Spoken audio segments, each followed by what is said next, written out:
มาสงค่าอันนี้ก็ขาดมาสักไล่ที่เป็นงานเต็มแขนขนาดได้เต็มแขนอันนี้ตอนขาดจันทางขนาดขาดจันทางแล้วก็ออกแบบแล้วก็ตีมาซ้ำกันค่ะไปตัวตอนสุดมันขนาดอันนี้ก็เตซ้ำเป็นลายญี่ปุ่นขนาดเขาก็ออกแบบปันจันทางปันค่ะอันนี้ก็เซียนมันค่ะแต่ได้ออกมาข้างในขนาดมินโจมตีติดตามในปันแห้งค่ะเหมือนซุงค่ะ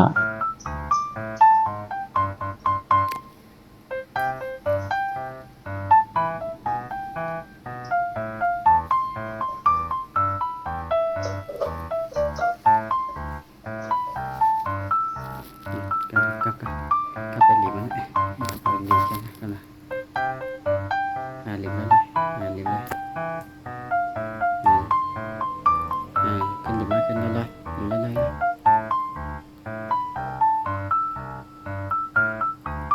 ขึ้นลิมมาถึงก้าว